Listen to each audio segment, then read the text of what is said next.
Amém. Quero convidar você a ler a sua Bíblia em Colossenses, capítulo número 3.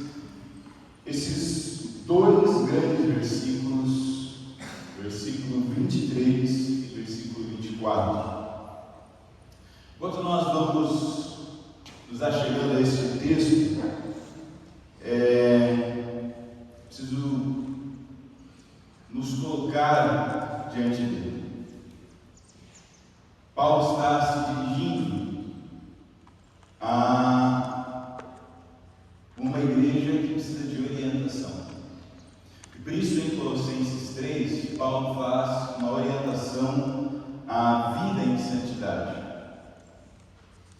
E ele termina esse bloco da vida em santidade dando uma orientação para a vida familiar, falando sobre as nossas relações familiares. E aí, na sequência, ele fala sobre a relação de servidão, que era algo comum nessa época, e nós chegamos no texto que nós vamos ler. Mas antes de nós irmos propriamente para a leitura do texto, eu quero te perguntar: como tem estado a sua vida? Pense um pouco comigo. Coloque a sua vida diante dos seus olhos e dos seus pensamentos. E tente dividir a sua vida entre trabalho, estudo, vida pessoal e a vida familiar. Existe alguma irregularidade nessa balança? Tem algum lado que acaba pesando mais? Quando nós somos muito jovens, normalmente o que pesa mais é o tempo que a gente quer estar com a gente mesmo. Mas quando a gente chega na vida adulta e nós começamos a correr atrás do prejuízo, tentamos começar a construir as nossas vidas, o lado que pesa mais acaba se tornando o lado do trabalho.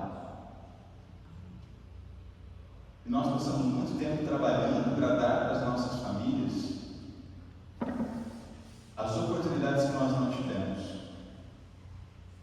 os momentos em que nós não tivemos quando éramos mais jovens. E muitas vezes nós não percebemos que nós estamos privando a próxima geração daquilo que nós tivemos, que é presença. E o trabalho acaba assumindo um lugar onde nós vamos nos perdendo no meio dessa jornada. E aí, quando nós percebemos, os filhos já estão grandes,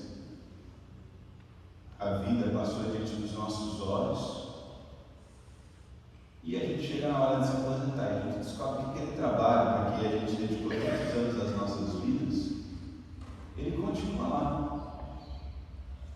Mas a nossa família, com todas as coisas que nós construímos ou não, e o nosso eu, com tudo aquilo que nós somos, a nossa particularidade humana, também continua lá. Você pode tentar fugir de você mesmo. Já tentou fugir de você mesmo? Eu já tentei.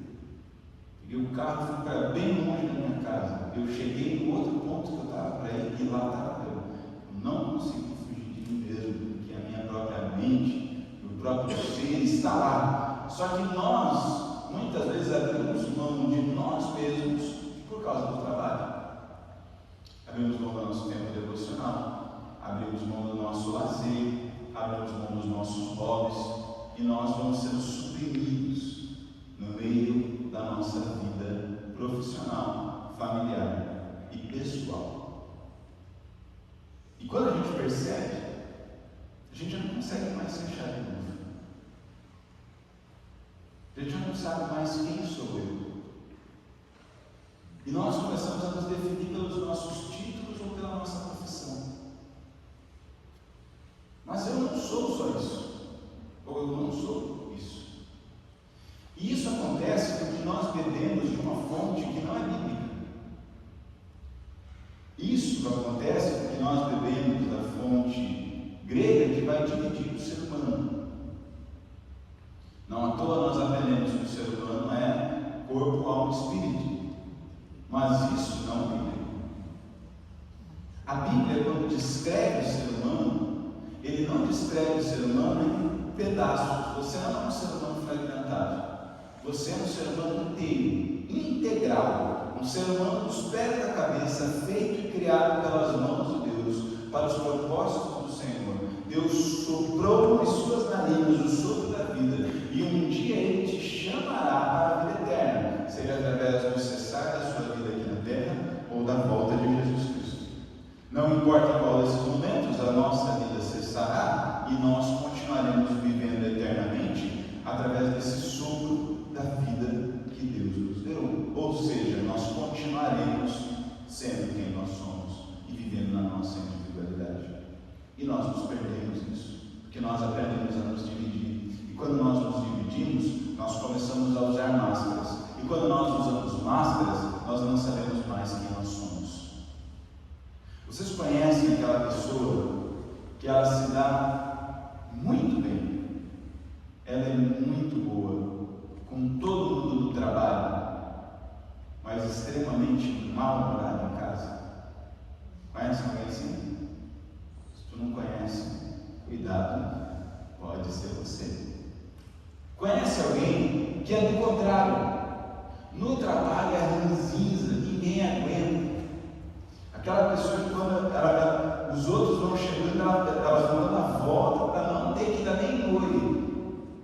Mas daí tu encontra essa pessoa no mercado, tu encontra essa pessoa em um lugar público, e ela vem te dar um abraço, sorrindo. Nossa, como é bom te ver aqui. E aí tu percebe que essa pessoa ela é outra pessoa fora do trabalho. E normalmente tem uma área que é a área que mais pesa, que é dentro das nossas casas, que é onde a gente geralmente explode. E aí dentro de casa a gente passou o dia inteiro sorrindo e engolindo o sapo do nosso chefe. E aí a gente chega em casa e na primeira oportunidade que a gente tem, a gente vomita todos os sapos e todo mundo escuta coisas que não precisava, porque a nossa tolerância já se foi. Por que nós fazemos isso? Porque nós dividimos quem nós somos. E nós temos muita coragem dentro de casa, mas pouca coragem fora dela. E por isso a gente solta os cachorros dentro de casa, mas não é capaz de colocar a nossa voz para ser ouvida no nosso ambiente de trabalho. Tudo isso é porque nós vestimos máscaras diferentes dos lugares onde nós estamos. Mas a Bíblia nos convida a não vestirmos máscaras diferentes no lugar onde nós estamos, mas sermos nós mesmos em qualquer lugar onde nós estivermos. E vou dizer para vocês, é muito mais difícil você ser você mesmo do que você vestir uma máscara.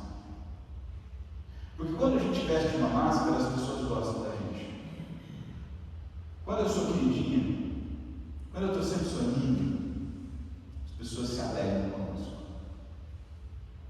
Agora, quando algo que me afeta no todo, as pessoas se incomodam. Elas fazem a pergunta mais falsamente perguntada da história: está tudo bem? E se tu diz não está bem, é tudo que a pessoa não queria ouvir. Ela não quer se importar com os seus problemas, mas você precisa saber que não está bem dentro de você. E precisa lidar com isso no seu dia a dia. E é por isso que nós olhamos para esse texto quando nós queremos falar sobre a nossa relação com o trabalho. Porque esse texto não está falando para nós propriamente sobre o exercício do trabalho. Nós temos outros textos bíblicos que falam sobre isso. Nós abrimos o culto hoje com um texto que fala sobre o exercício do trabalho. Mas o texto que nós vamos ler agora, ele está nos falando sobre algo anterior que motiva a nossa vida para que nós tenhamos uma boa prática nos nossos trabalhos. E é por isso que nós queremos ler Pilares o seguinte: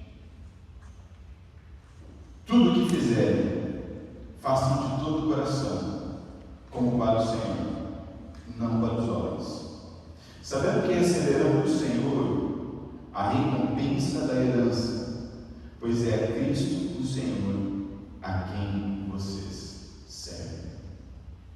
Tudo o que fizerem, façam como para o Senhor. Essa é a abertura desse texto. E ele é extremamente importante, porque em primeiro lugar ele nos fala sobre a nossa vida como um todo. Tudo que nós fizermos, nós precisamos fazer como para o Senhor. E por isso nós precisamos aprender a administrar a nossa vida nas suas variações e em cada espaço que nós vivemos. Eu preciso administrar a minha vida lá no meu trabalho. Eu preciso administrar a minha vida com a minha família. E eu preciso administrar a minha vida comigo mesmo. Eu preciso conseguir criar um lugar na forma de onde cada lugar que eu estiver, eu venha a glorificar o Senhor. E faça como para o Senhor. Isso significa conseguir colocar limites e balizas muito claras sobre onde eu estou em cada lugar e como eu vou viver em cada lugar. Vou dar um exemplo para vocês. Se na quarta-feira é o dia que você tem um jantar com a sua família, seria bom se a gente conseguisse pelo menos uma vez por semana ter aquele bom jantar com a nossa família, aquele tempo de qualidade. E o nosso chefe, na quarta-feira de tarde, diz o seguinte: hoje nós precisamos que alguém faça a hora extra. Mas você sabe que você não vai perder o emprego se você não fizer a hora extra. Precisamos colocar na balança se realmente não seria mais importante estar com a família naquele dia. Ou se você não consegue, quando que você vai conseguir? Quando que você vai administrar o seu tempo para que você consiga louvar a Deus no seu trabalho, mas também estar plenamente com a sua família? Como que você vai administrar o seu tempo para você conseguir estar com a sua família, mas ter o seu tempo de lazer com os seus amigos, com as suas amigas? Como que você vai administrar o seu tempo com os seus hobbies? Porque quando a balança começa a desregular, quando esse tempo ele está desequilibrado, a gente não faz mais por Senhor. Vocês conhecem alguém? Vou dizendo, cuidado, se não conhecer, pode ser vocês, que esse é comum. Vocês conhecem alguém que trabalha tanto, que escolheu uma profissão que ama, mas trabalha tanto que começa a odiar o trabalho? Por quê? Porque desregulou. A vida não está mais sendo tratada como uma vida completa, ela está sendo tratada como uma vida do trabalho. E nós precisamos abrir os nossos olhos para isso, porque quando a gente trabalha tanto, e a nossa família fica de lado, a nossa família vai ruir. Quando a gente trabalha tanto, e eu fico de lado, eu vou ruir emocionalmente, fisicamente e espiritualmente. Então esse equilíbrio, façam tudo como para o Senhor, também significa separar as balizas e os limites que nós damos para o trabalho, para a nossa vida pessoal, para a nossa vida familiar. Afinal, em todos esses lugares eu sou um só, eu sou um filho de Deus, e esse filho de Deus precisa disso para se reabastecer, precisa disso para sobreviver, e eu preciso disso para poder lidar comigo mesmo. Então eu preciso olhar em cada lugar e fazer como para o Senhor. Então quando eu penso sobre o meu trabalho, eu preciso pensar em como eu faço o meu trabalho para o Senhor. E não importa qual é o trabalho, o meu trabalho pode ser o mais complexo, o mais simples. Eu Uma das coisas falsas que nós construímos na nossa mente é: se eu não estiver lá, não vai dar certo. Dizer para vocês, os nossos trabalhos estavam lá antes de nós chegarmos e muito provavelmente vamos estar depois. Mesmo que nós sejamos os donos nós sejamos investidores, nós sejamos os donos do nosso trabalho, vou dizer uma coisa para vocês: se nós fizermos um bom trabalho, no tempo que nós temos, sempre vai ter gente nos procurando. Um bom trabalho, não um trabalho exacerbado. Qualidade nesse sentido vence a quantidade. Mas não é só sobre isso que o texto está dizendo. Ele também apresenta uma outra nuance. Mas para que isso aconteça, primeiro eu preciso pedir o tempo que eu estou distribuindo na minha vida. E aí eu posso olhar para o outro lado. Faça como se eu de todo o coração, como para o Senhor. Ou seja, no meu trabalho, a minha ética, a minha forma de me relacionar com o meu trabalho precisa ser área de destaque na minha vida. Se eu tenho a oportunidade de me corromper pela minha ética, eu estou fazendo para o Senhor, eu não posso fazer, eu não posso me corromper, eu não posso me perder. Eu cresci em uma família de microempresários. Meus pais tinham uma padaria e um restaurante. Primeiro uma padaria, depois um restaurante na região periférica de Curitiba, uma cidade chamada Pinhais. E eu cresci ouvindo da seguinte frase: a gente pode confiar nos funcionários, mas dentro de casa não dá, porque dinheiro já sumiu, porque coisas já sumiram, e a gente não tem como acusar. E é verdade, eles estão certos. Mas entre nós cristãos, não deveria haver sombra de dúvida sobre a nossa ética. Porque o mundo funciona assim, o mundo quer tirar proveito. O inimigo quer nos estimular a tirarmos proveito para o nosso próprio egoísmo de todas as coisas. Mas entre nós, aquilo que é do outro é do outro, aquilo que é meu. O meu trabalho eu preciso dedicar o máximo que eu puder. Não porque o meu patrão, a minha patroa vai me elogiar por isso, mas porque é para o Senhor. Se Deus olhar hoje para o seu trabalho, para a sua profissão, o que você tem feito, para o seu desempenho na sua escola, porque a gente diz assim: não, menor mistura, encare não trabalha, encare o estudo como um trabalho. Parte do seu ser está te qualificando para uma vida lá no seu estudo. Se Deus fosse olhar o que você tem feito e a forma como você tem feito, Ele se agradaria? Não estou perguntando ao teu chefe, estou perguntando a Deus. Deus se agradaria da nossa ética? Deus se agradaria da nossa dedicação? Deus se agradaria do amor que eu tenho pelas pessoas ao meu redor?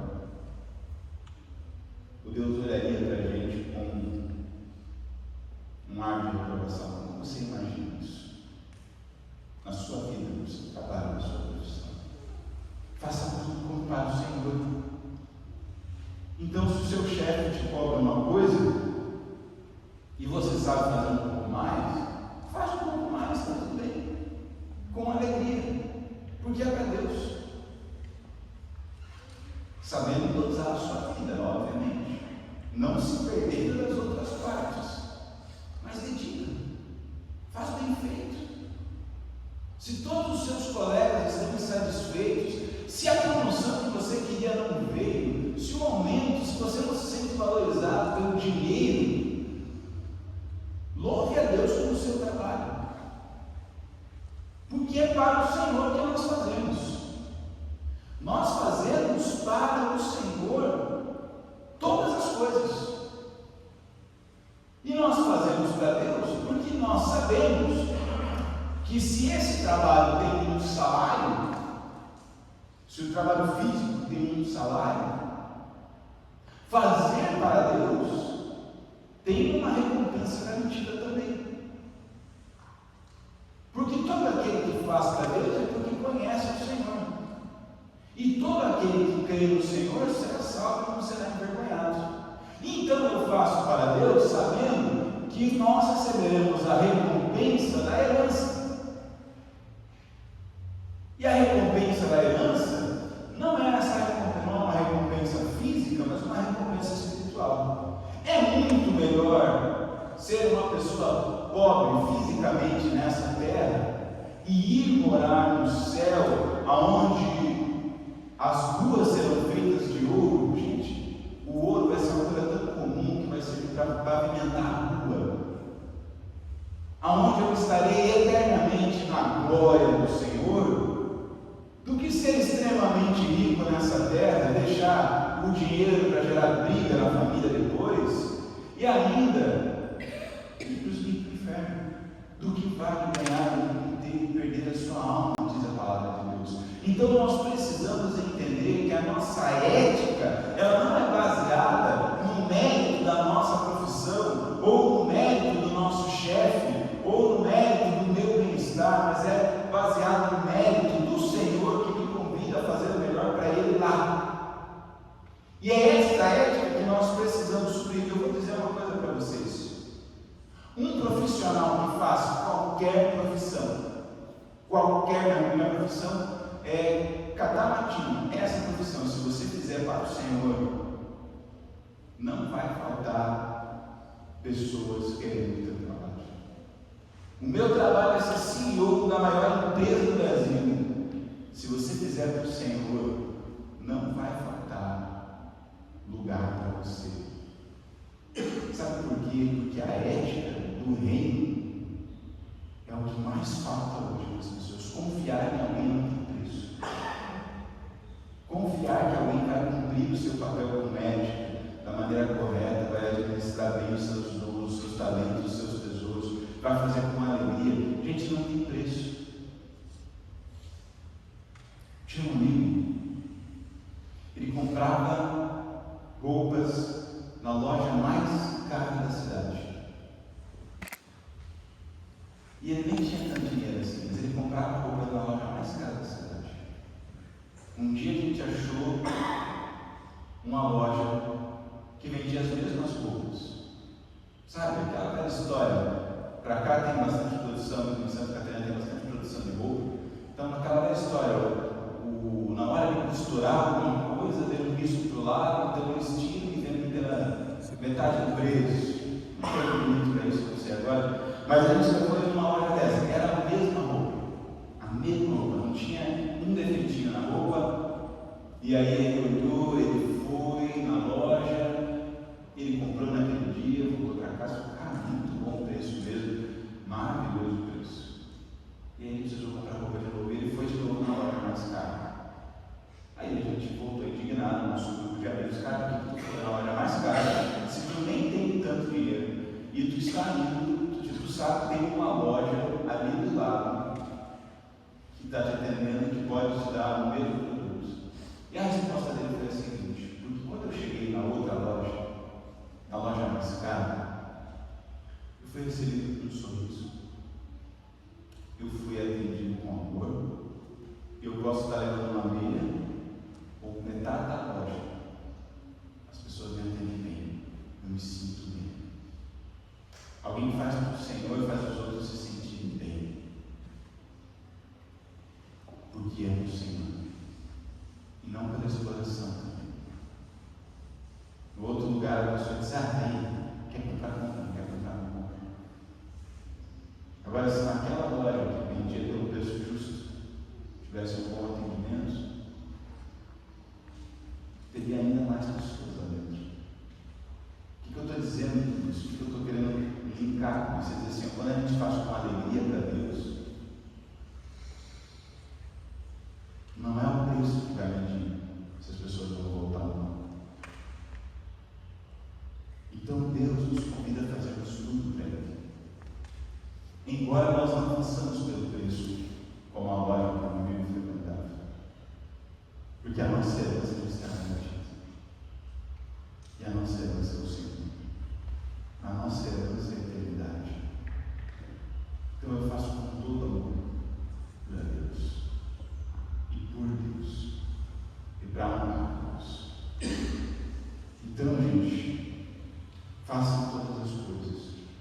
como se fosse do Senhor.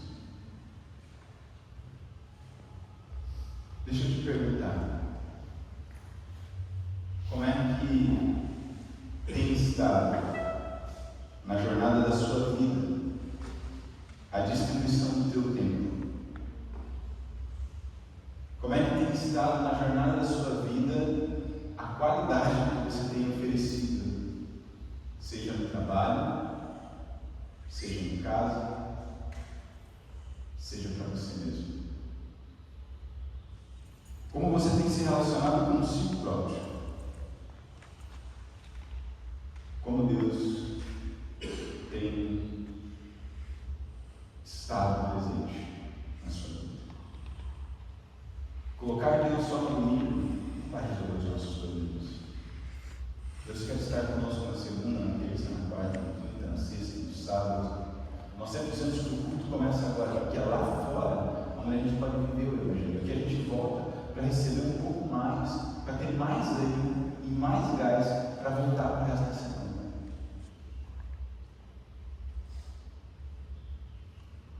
E nós precisamos nos perguntar de fato se nós temos feito como para o Senhor.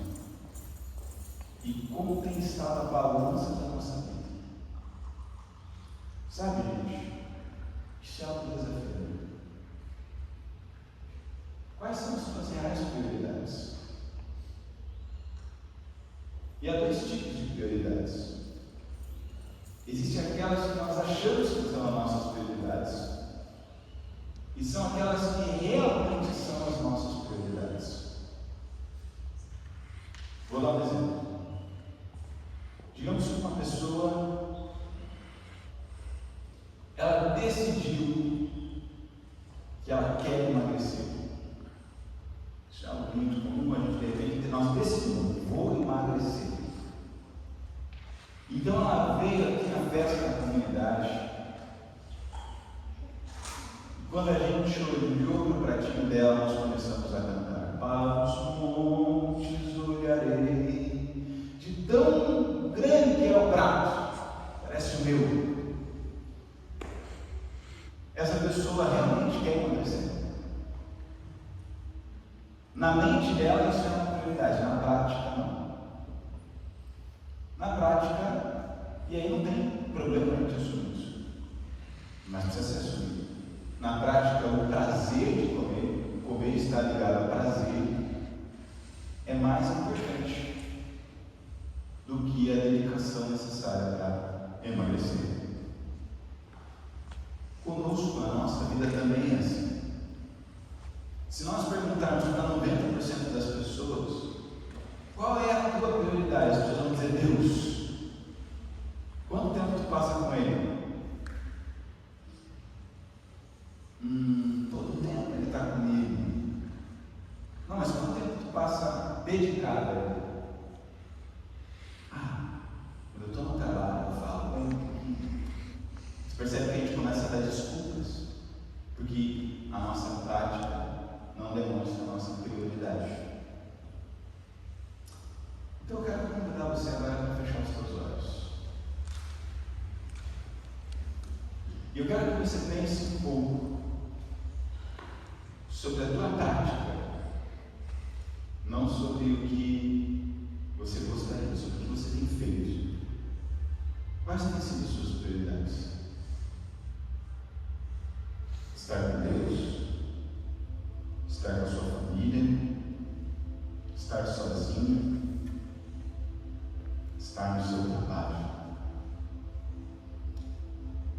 Qual é o peso que o trabalho tem tido sobre a sua vida? Pense um pouco sobre isso.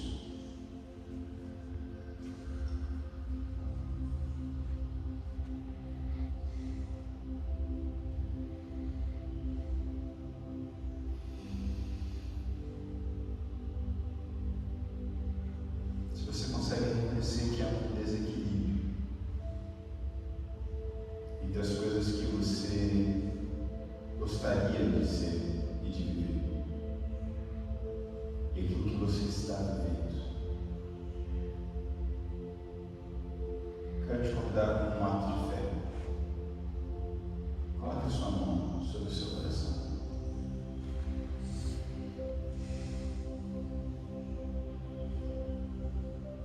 Bíblia diz que nós precisamos fazer tudo como Pai do Senhor. Ela está nos dando um outro parâmetro. Paulo, através de Colossenses, está nos dizendo que o que fundamenta a nossa vida em casa, o que fundamenta a nossa vida particular e o que fundamenta a nossa vida profissional é a nossa vida de fé.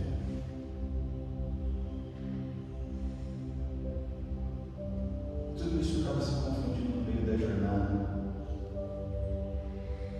Não importa onde nós estivermos, nós somos convidados a fazer como Pai do Senhor. Por isso nós queremos orar para que Deus reequilibre as coisas em nossas vidas, nos chame a viver uma vida mais saudável, corrigimos a nossa ética, sermos profissionais melhores,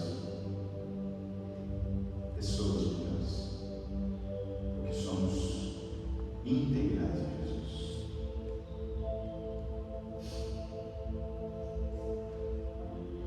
Senhor,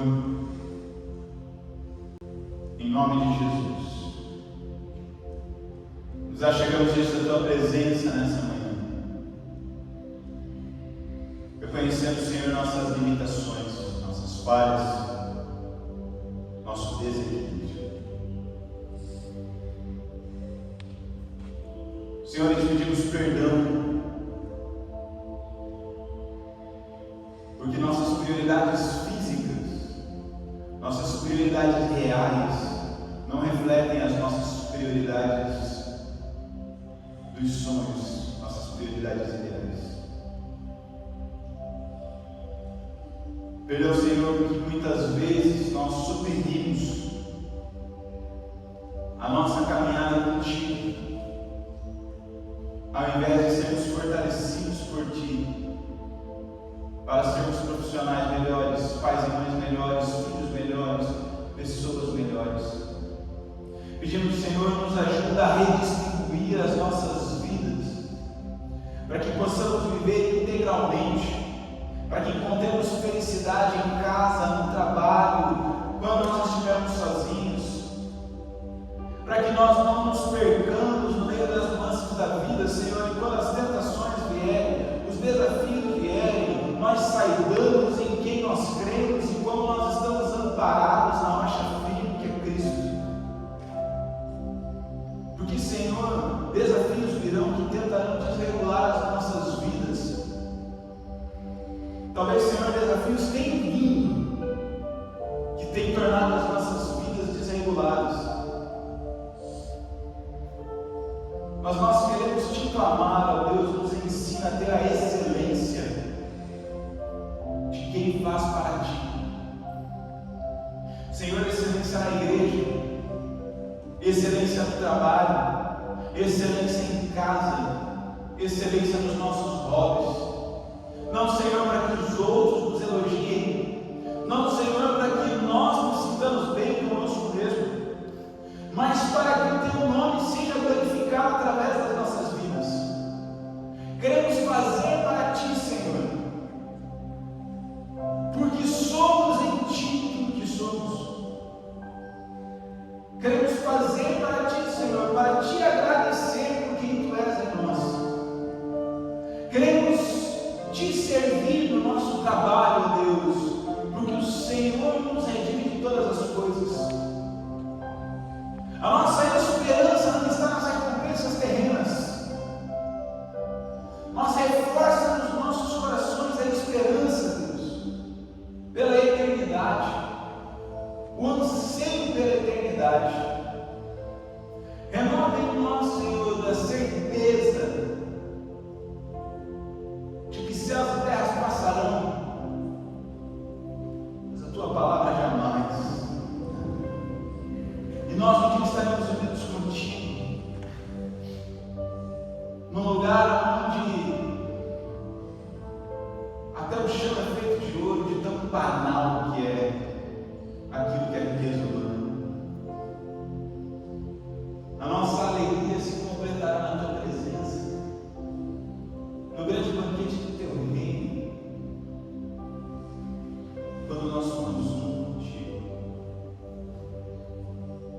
Sem Deus nós